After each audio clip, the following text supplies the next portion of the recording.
Hello, lovely people. So I'm reading from the Kybalion, a study of the Hermetic philosophy of ancient Egypt and Greece, by the three initiates. We're on chapter 8, the planes of correspondence. As above, so below. As below, so above. The second great Hermetic principle embodies the truth that there is a harmony, agreement and correspondence between the several planes of manifestation, life and being. This truth is a truth because all that is included in the universe emanates from the same source, and the same laws, principles and characteristics apply to each unit or combination of units of activity, as each manifests its own phenomena upon its own plane.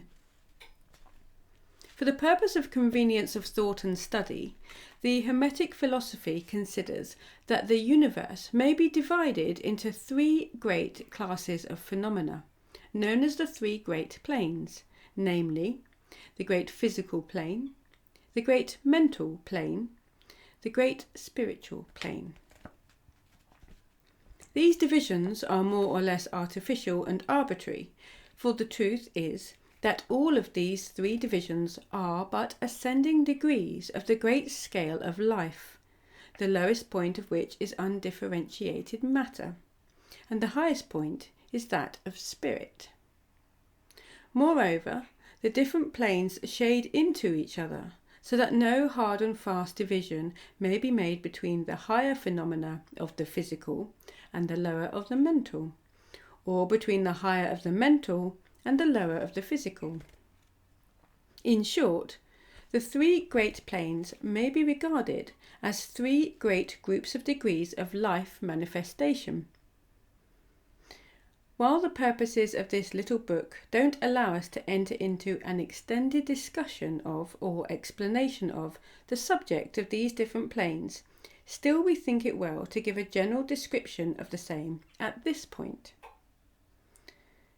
At the beginning, we may as well consider the question so often asked by the neophyte, who desires to be informed regarding the meaning of the word plane, which term has been freely used and very poorly explained in many recent works upon the subject of occultism. The question is generally as follows: is a plane a place having dimensions, or is it merely a condition or state? We answer, no, not a place, nor ordinary dimension of space, and yet more than a state or condition. It may be considered as a state or condition, and yet the state or condition is a degree of dimension in a scale subject to measurement. Somewhat paradoxical, is it not? So let's examine the matter. A dimension is a measure in a straight line relating to measure. The ordinary dimensions of space are length, breadth and height, or perhaps length, breadth, height, thickness or circumference. But there is another dimension of created things or measure in a straight line known to occultists and to scientists as well, although the latter have not as yet applied the term dimension to it. And this new dimension, which, by the way, is the much speculated about fourth dimension, is the standard used in determining the degrees or planes. This fourth dimension may be called the dimension of vibration. It's a fact well known to modern science as well as to the Hermetists, who've embodied the truth in their third Hermetic principle that everything is in motion, everything vibrates and nothing is at rest. From the highest manifestation to the lowest, everything and all things vibrate. Not only do they vibrate at different rates of motion, but as in different directions and in a different manner. The degrees of the rate of vibrations constitute the degrees of measurement on the scale of vibrations. In other words, the degrees of the fourth dimension. And these degrees form what occultists call planes. The higher the degree of rate of vibration, the higher the plane, and the higher the manifestation of life occupying that plane. so that while a plane is not a place, nor yet a state or condition, yet it possesses qualities common to both. We'll have more to say regarding the subject of the scale of vibrations in our next lesson, in which we'll consider the Hermetic principle of vibration. You'll kindly remember that the three great planes are not actual divisions of the phenomena of the universe, but merely arbitrary terms used by Hermetists in order to aid in the thought and study of the various degrees and forms of universal activity and life. The atom of each matter, the unit of force, the mind of man, and the being of the archangel are all but degrees in one scale, and all fundamentally the same, the difference being solely a matter of degree and rate of vibration. All are creations of the All, and have their existence solely within the infinite mind of the All. The Hermetists subdivide each of the three great planes into 7 minor planes, and each of these latter are also subdivided into 7 subplanes, all divisions being more or less arbitrary, shading into each other and adopted merely for convenience of scientific study and thought. The great physical plane and its 7 minor planes is that division of the phenomena of the universe which includes all that relates to physics or material things, forces and manifestations. It includes all forms of that which we call matter, and all forms of that which we call energy or force.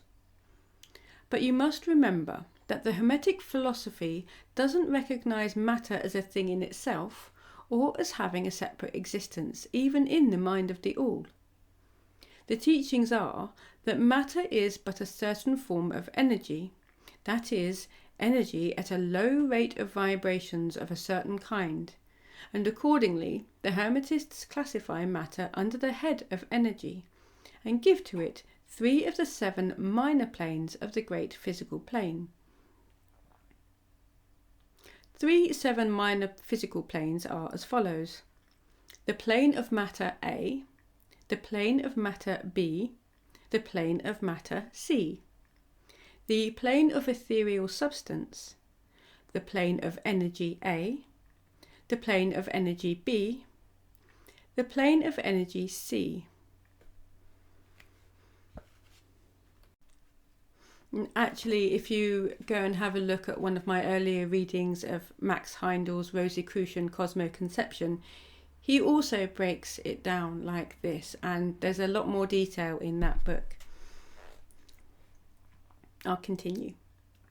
The plane of matter A comprises the forms of matter in its form of solids, liquids and gases, as generally recognised by the textbooks on physics. The plane of matter B comprises certain higher and more subtle forms of matter, the existence of which modern science is now recognising, the phenomena of radiant matter in its phases of radium, etc., belonging to the lower subdivision of this minor plane. The plane of matter C comprises forms of the most subtle and tenuous matter, the existence of which is not suspected by ordinary scientists.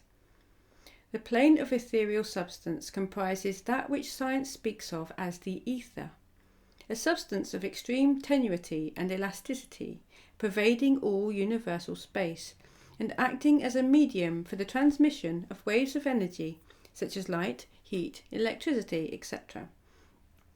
This ethereal substance forms a connecting link between matter, so called, and energy, and partakes of the nature of each.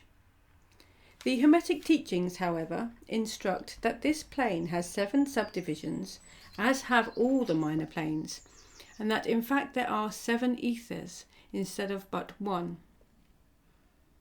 Next, above the plane of ethereal substance, comes the plane of energy A, which comprises the ordinary forms of energy known to science, its 7 subplanes being respectively heat, light, magnetism, electricity and attraction, including gravitation, cohesion, chemical affinity, etc., and several other forms of energy indicated by scientific experiments but not as yet named or classified.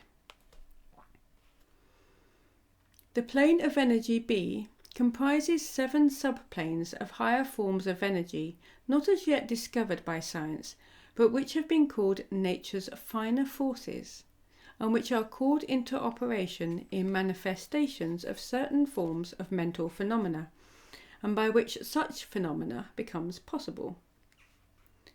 The plane of energy C comprises 7 subplanes of energy, so highly organized that it bears many of the characteristics of life, but which is not recognized by the minds of men on the ordinary plane of development, being available for the use of beings of the spiritual plane. Such energy is unthinkable to ordinary man, and may be considered almost as divine power. The beings employing the same are as gods compared to even the highest human types known to us. The great mental plane comprises those forms of living things known to us in ordinary life, as well as certain other forms not so well known except to the occultist. The classification of the 7 minor mental planes is more or less satisfactory and arbitrary, unless accompanied by elaborate explanations which are foreign to the purpose of this particular work. But we may as well mention them, and they are as follows: the plane of mineral mind, the plane of elemental mind, A, the plane of plant mind, the plane of elemental mind, B, the plane of animal mind, the plane of elemental mind, C, and the plane of human mind. The plane of mineral mind comprises the states or conditions of the units or entities or groups and combinations of the same, which animate these forms known to us as minerals and chemicals, etc. These entities must not be confounded with the molecules, atoms, corpuscles themselves, the latter being merely the material bodies or forms of these entities, just as a man's body is but his material form, and not himself. These entities may be called souls in one sense, and are living beings of a low degree of development, life and mind, just a little more than the units of living energy, which comprise the higher subdivisions of the highest physical plane. The average mind doesn't generally attribute possession of mind, soul or life to the mineral kingdom, but all occultists recognize the existence of the same, and modern science is rapidly moving forward to the point of view of the Hermetic in that respect. The molecules, atoms and corpuscles have their loves and hates, likes and dislikes, attractions and repulsions, affinities and non-affinities, etc. And some of the more daring of modern scientific minds have expressed the opinion that the desire and will, emotions and feelings of the atoms differ only in degree from those of men. We've no time or space to argue this matter here. All occultists know it to be a fact, and others are referred to some of the more recent scientific works for outside corroboration. There are the usual 7 subdivisions into this plane. The plane of elemental mind A comprises the state or condition and degree of mental and vital development of a class of entities unknown to the average man, but recognized to occultists. They are invisible to the ordinary senses of man, but nevertheless exist and play their part of the drama of the universe. Their degree of intelligence is that between the mineral and the chemical entities on the one hand, and of the entities of the plant kingdom on the other. There are 7 subdivisions to this plane also. The plane of plant mind, in its 7 subdivisions, comprises the states or conditions of the entities comprising the kingdoms of the plant world, the vital and mental phenomena of which is fairly well understood by the average intelligent person. Many new and interesting scientific works regarding mind and life in plants having been published during the last decade. Plants have life, mind and souls, as well as have animals, man and Superman. The plane of elemental mind B, in its 7 subdivisions, comprises the states and conditions of a higher form of elemental or unseen entities, playing their part in a general work of the universe, the mind and life of which form a part of the scale between the plane of plant mind and the plane of animal mind, the entities partaking of the nature of both. The plane of animal mind, in its 7 subdivisions, comprises the states and conditions of the entities, beings or souls animating animal forms of life, but familiar to us all. It's not necessary to go into details regarding this kingdom or plane of life, for the animal world is as familiar to us as is our own. The plane of elemental mind C, in its 7 subdivisions, comprises those entities or beings, invisible as are all such elemental forms, which partake of the nature of both animal and human life in a degree and in certain combinations. The highest forms are semi-human in intelligence. The plane of human mind, in its 7 subdivisions, comprises those manifestations of life and mentality which are common to man in his various grades, degrees and divisions. In this connection, we wish to point out the fact that the average man of today occupies but the 4th subdivision of the plane of human mind, and only the most intelligent have crossed the borders of the 5th subdivision. It has taken the race millions of years to reach this stage, and it will take many more years for the race to move on to the 6th and 7th subdivisions and beyond. But remember that there have been races before us which have passed through these degrees and then on to higher planes. Our own race is the 5th, with stragglers from the 4th, which has set foot upon the path, and then there are a few advanced souls of our own race who have outstripped the masses and who have passed on to the 6th and 7th subdivision, and some few being still further on. The man of the 6th subdivision will be the Superman. He of the 7th will be the Overman.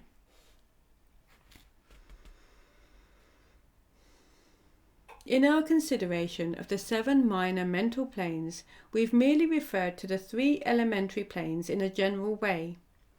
We don't wish to go into this subject in detail in this work, for it doesn't belong to this part of the general philosophy and teachings. But we may say this much in order to give you a clearer idea of the relations of these planes to the more familiar ones. The elementary planes bear the same relation to the planes of mineral, plant, animal and human mentality and life that the black keys on the piano do to the white keys. The white keys are sufficient to produce music, but there are certain scales, melodies and harmonies in which the black keys play their part and in which their presence is necessary. They are also necessary as connecting links or soul condition, entity states, etc. Between the several other planes, certain forms of development being attained therein. This last fact giving to the reader who can read between the lines a new light upon the process of evolution and a new key to the secret door of the leaps of life between kingdom and kingdom. I shall read that again. There are also necessary as connecting links of soul condition, entities and states, etc., between the several other planes, certain forms of development being attained therein. And this last fact gives to the reader who can read between the lines a new light upon the process of evolution and a new key to the secret door of the leaps of life between kingdom and kingdom. The great kingdoms of elementals are fully recognized by all occultists, and the esoteric writings are full of mention of them. The readers of Bulwer's Sanoni and similar tales will recognize the entities inhabiting these planes of life. Passing on from the great mental plane to the great spiritual plane, what shall we say? How can we explain those higher states of being, life and mind to minds as yet unable to grasp and understand the higher subdivisions of the plane of human mind? the task is impossible. We can speak only in the most general terms. How may light be described to a man born blind? How sugar to a man who has never tasted anything sweet? How harmony to one born deaf?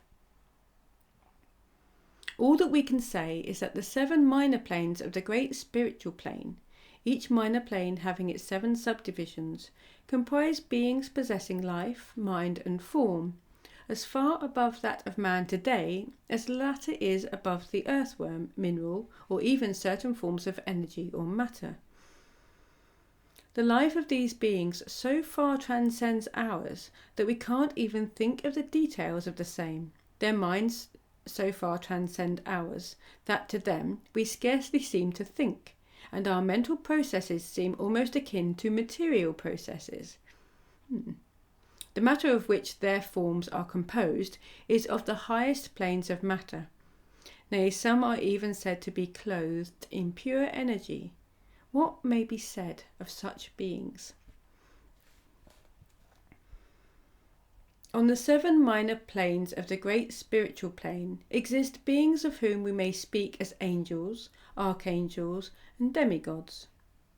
On the lower minor planes dwell those great souls whom we call masters and adepts. Above them come the great hierarchies of the angelic hosts, unthinkable to man, and above those come those who may be without irreverence be called the gods. So high in the scale of being are they, that their being, intelligence and power, being akin to those attributed by the races of men to their conceptions of deity. These beings are beyond even the highest flights of the human imagination, the word divine being the only one applicable to them. Many of these beings, as well as the angelic host, take the greatest interest in the affairs of the universe and play an important part in its affairs.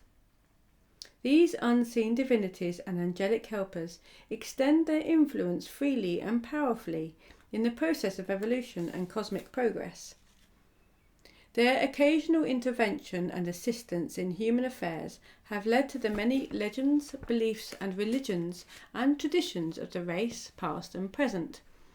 They've superimposed their knowledge and power upon the world, again and again, all under the law of the all, of course. But yet even the highest of these advanced beings exist merely as creations of, and in the mind of, the all, and are subject to the cosmic processes and universal laws, but they're still mortal. We may call them gods if we like, but still they are but the elder brethren of the race, the advanced souls who've outstripped their brethren and who have foregone the ecstasy of absorption by the all in order to help the race on its upward journey along the path. But they belong to the universe and are subject to its conditions. They are mortal, and their plane is below that of absolute spirit. Only the most advanced Hermetists are able to grasp the inner teachings regarding the state of existence and the powers manifested on the spiritual planes. The phenomena is so much higher than that of the mental planes that a confusion of ideas would surely result from an attempt to describe the same. Only those whose minds have been carefully trained along the lines of Hermetic philosophy for years, yes, those who have brought with them from other incarnations the knowledge acquired previously, can comprehend just what is meant by the teaching regarding these spiritual planes. And much of these inner teachings is held by the Hermetists as being too sacred, important, and even dangerous for general public dissemination. The intelligent student may recognize what we mean by this when we state that the meaning of spirit, as used by the Hermetists, is akin to living power, animated force, inner essence, essence of life, etc., which meaning must not be confounded with that usually and commonly employed in connection with the term religious, ecclesiastical, spiritual, ethereal, holy, etc. To occultists, the word spirit is used in the sense of the animating force, and occultists know that that which is known to them as spiritual power may be employed for evil as well as good ends, in accordance with the principle of polarity. A fact which has been recognised by the majority of religions in their conceptions of Satan, Beelzebub, the devil, Lucifer, fallen angels, etc. And so the knowledge regarding these planes has been kept in the Holy of Holies, in all esoteric fraternities and occult orders, in the secret chamber of the temple. But this may be said here, that those who have attained high spiritual powers and have misused them have a terrible fate in store for them, and the swing of the pendulum of rhythm will inevitably swing back to the furthest extreme of material existence, from which point they must retrace their steps spiritward along the weary rounds of the path, but always with the added torture of having always with them a lingering memory of the heights from which they fell, owing to their evil actions. The legends of the fallen angels have a basis in actual facts, as all advanced occultists know. The striving for selfish power on the spiritual planes inevitably results in the selfish soul losing its spiritual balance and falling back as far as it had previously risen. But to even such a soul, the opportunity of a return is given, and such souls make the return journey, paying the terrible penalty according to the invariable law. In conclusion, we would again remind you that according to the principle of correspondence, which embodies the truth, as above, so below, as below, so above, all of the 7 hermetic principles are in full operation on all of the many planes, physical, mental, and spiritual. The principle of mental substance, of course, applies to all the planes, for all are held in the mind of the all. The principle of correspondence manifests in all, for there is a correspondence, harmony and agreement between the several planes. The principle of vibration manifests on all planes. In fact, the very differences that go to make the planes arise from vibration, as we've explained. The principle of polarity manifests on each plane, the extremes of the poles being apparently opposite and contradictory. The principle of rhythm manifests on each plane, the movement of the phenomena giving its ebb and flow, rise and flow, incoming and outgoing. The principle of cause and effect manifests on each plane, every effect having its cause and every cause having its effect. The principle of gender manifests on each plane, the creative energy being always manifest and operating along the lines of its masculine and feminine aspects. As above, so below, as below, so above. This centuries-old Hermetic axiom embodies one of the great principles of universal phenomena. As we proceed with our consideration of the remaining principles, we will see even more clearly the truth of this universal nature of this great principle of correspondence. Okay, that concludes chapter 8 of the Kybalion. There's a lot of useful, very great detailed information in there. I hope you enjoyed that. Thank you for joining me, and I'll see you at chapter 9.